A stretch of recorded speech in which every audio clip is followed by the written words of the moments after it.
ជំរាបសួរបងប្អូនទាំងអស់គ្នានេះគឺជាវីដេអូពីកសិដ្ឋានប្រទេសកន្ទុយក្រពើនេះគឺជាប្រទេសកន្ទុយក្រពើពូជអាមេរិកដែលបានដាំដុះនៅកសិដ្ឋានប្រទេសកន្ទុយក្រពើចំពោះប្រទេសកន្ទុយក្រពើប្រភេទនេះគឺដើមវាអត់ដូចទៅនឹងដើមពូជអូស្ត្រាលីទេបងប្អូនដោយសារតែប្រទេសនេះគឺមានដើមទឿឬក៏ទាបជាងប្រទេសកន្ទុយក្រពើពូជអូស្ត្រាលីសម្រាប់បងប្អូនដែលត្រូវការប្រទេសកន្ទុយក្រពើយកទៅដាំដុះ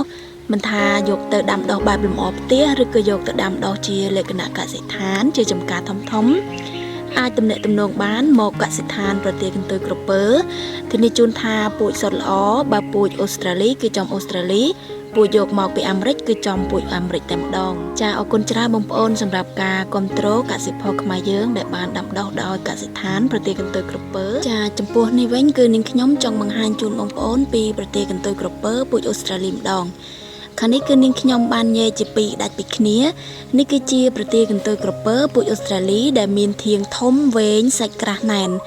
ហើយខាងនេះក៏ជាប្រភេទប្រទេសកន្ទុយក្រពើពូជអូស្ត្រាលីដែរបងប្អូនតែជាប្រភេទកូនប្រទាលទេហើយនាងខ្ញុំបានញែកដាច់ពីគ្នារវាងពូជអូស្ត្រាលីហើយនិងពូជអាមេរិក